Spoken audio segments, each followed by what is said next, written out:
So many believers have no idea how to help someone in pain. Now, instead of addressing the hurt, they look for a reason behind the pain, many times blaming the person for what they're actually going through. But what if we stopped assuming that that person caused this, but instead of trying to fix them, we allow the Holy Spirit to work through us to heal?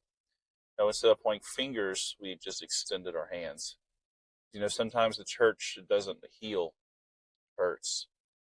There's a great falling away happening right now. And people aren't just lost, they're walking away. And I was one of them. But I woke up. And now it is your turn to wake up. So take heart. He hears you. Remember the oath. Let the day of my birth be erased, and the night I was conceived, let that day be turned to darkness. Let it be lost, even to God on high. And let no light shine on it. Let the darkness and utter gloom claim that day for its own. Let a black cloud overshadow it, and let the darkness terrify it. Let that night be blotted off the calendar, never again to be counted among the days of the year, never again to appear among the months. Let that night be childless. Let it have no joy. Let those who are experts at cursing, whose cursing could rouse Leviathan, curse that day. And let its morning stars remain dark. Let it hope for light, but in vain. May it never see the morning light. Curse the day for failing to shut my mother's womb and for letting me be born to see all this trouble. Why wasn't I born dead? Why didn't I die as I came from the womb? Why was I laid on my mother's lap? Why did she nurse me at her breast? Had I died at birth, I would now be at peace. I would be asleep and at rest. I would rest with the world's kings and prime ministers, whose great buildings now lie in ruins. I would rest with princes rich in gold, whose palaces were filled with silver. Why wasn't I buried like a stillborn child, like a baby who never lives to see the light? For in death the wicked cause no trouble, and the weary are at rest. Even captives are at ease at death, with no cause to curse them. Rich and poor are both there, and the slave is free from his master. Why give light to those in misery, and life to those who are bitter? They long for death, and it won't come. They search for death more eagerly than for hidden treasure. They're filled with joy when they finally die, and rejoice when they find the grave. Why is life given to those with no future, those God has surrounded with difficulties? I cannot eat for sighing. My groans pour out like water. What I always feared has happened to me, and what I dreaded has come true. I have no peace, no quietness. I have no rest. Because only trouble comes. So Job lost everything. And after sitting in ashes for 7 days, the first words out of his mouth are an angry curse. But he isn't cursing God. He's cursing the very day that he was born. He was moved into a mixture of two stages of grief, depression and anger. And I want to take a moment and hammer down the fact that grief is not always able to fit into the mold which psychologists and pastors have laid out. The human mind and the heart are complex, and these stages, they overlap. But oftentimes we don't know how to respond at first, so we actually end up doing something, one of the best things, without knowing. And Job's friends were sitting with him silently, merely being present. But there's one mistake that Job's friends made, and believers are still making it today. Eliphaz, he's the first to speak. And he, like many of us, looked for the cause and for the reason behind the pain, jumping to conclusions and wild accusations instead of performing emotional triage that is so desperately needed. So how many of you have actually seen this? Someone comes into your church or synagogue and they're hurting. I mean really hurting. Now, maybe they've lost their house or got fired from their job, or even worse, maybe they've just been diagnosed with stage 4 cancer. And you're seeing them crying at the altar, crying for healing and crying for peace. And while at that very altar, the elders and fellow believers may extend out hands and pray for them at that moment. But when we get to the buffet afterwards, we begin to point fingers. What did they do to deserve this? No, Eliphaz does just that. He claims that this type of calamity comes from sin. So Job must have done something to deserve this. And he even doubles down later, saying that he received a vision detailing just that. In the middle of the night, a form stood over him and spoke to him accusations. Can a man be righteous before God, pure before his Maker? He puts no trust in his servants and accuses his angels of error. How much more those who live on the earth and are crushed on this earth? Now, imagine having just lost everything that you've loved, that you cared about, your wealth, your possessions, your children who you raised and loved, crying out and cursing the very day that you were born.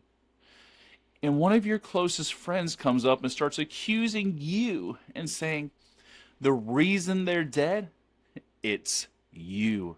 It's your fault. What did you do? This only adds more fuel to the fire. And if we're being honest, in this moment where his grief has transformed to a combination of depression and anger, this feels like betrayal. This is what happens when we listen to the accuser instead of the healer. Now, the Apostle Paul later warns us about this very issue in 2 Corinthians. Satan masquerading as an angel of light. And we need to be wary even today. Because elsewhere it says that we may be entertaining angels unaware. So how many of us have unknowingly entertained Satan when our friends and family were hurting?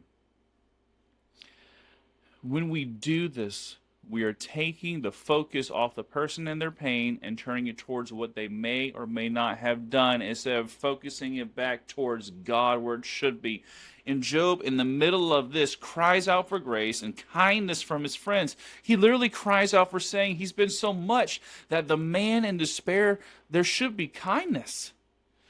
And were Eliphaz's words kind? No. But that word, it gets deeper when you look back to the original language, and it's too weighty of a word to be summed up with just kindness. Chesed. In Hebrew, it means kindness, favor, mercy, graciousness. It is faithful love expressed through action. It's not trying to diagnose the reasons why someone is hurting when they're bleeding out right in front of you. It is emotional triage.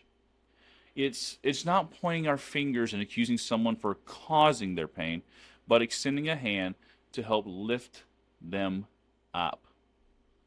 Now, Job in his response tells his friends that the sheer amount of pain and suffering he is going through should afford him some grace. And it does. He even acknowledges that the arrows of the Almighty are within him and that the terrors of God line up against him. But because his friend Eliphaz didn't use Chesed, he has to go on the defense. And he tells him that he hasn't done anything wrong. And when he's supposed to be taking comfort in his friends who are an extension of the family of God, he's instead taking comfort in his defense. This is why Ephesians 4:29 is so important. Not letting any unwholesome word come out of our mouth, but if there's any good word for edification according to the need of that moment, say that, so that we'll give grace to those who hear. But Chesed was not used, and many of us have been there. So, do you know what happens next? Because Job has now been hurt and spoken down to by his friend Eliphaz, who misdiagnosed and tried to fix him instead of comfort him through the trial. Now, this is the church member, Messianic, the Christian who is in the midst of our pain, pointing out that you must have sinned and deserved it, because bad things only happen to bad people, thus you are bad. This can lead to depression, anger, resentment, church hurt, nihilism. Instead of Chesed, which is loving favor and grace through action as extended by the family of Yahweh, we instead call out to crucify them in their pain. How does that make us any better than Hasatan, who went before the very throne of Adonai and accused Job of being weak in the faith? Does that not give us pause? I have felt this. I've even caused this. With a close friend of mine, instead of trying to love them through what they were going through, I tried to fix them, and I almost lost that relationship. But thank God that I realized it's not my job to fix them, it's my job to fix me. To show chesed towards them and allow the Holy Spirit to work through me, to work healing. But that isn't what Eliphaz did, and now Job cries out to God, saying, "My soul would choose suffocation, death, rather than my pains. I will not live forever. Just leave me alone." But you and I have a duty, a holy calling to reach out our hands, not point fingers at those who are hurting, because we can push people away from Yahweh when we speak like Hasatan instead of Adonai. If you have sat in ashes like Job, or maybe you were Eliphaz, I imagine that this has given you pause and transparency. I've been both. And I wonder if you will continue this journey with me through the book of Job, because we have a duty to extend our hands, not point fingers. Will you answer the call? Shalom. Faith.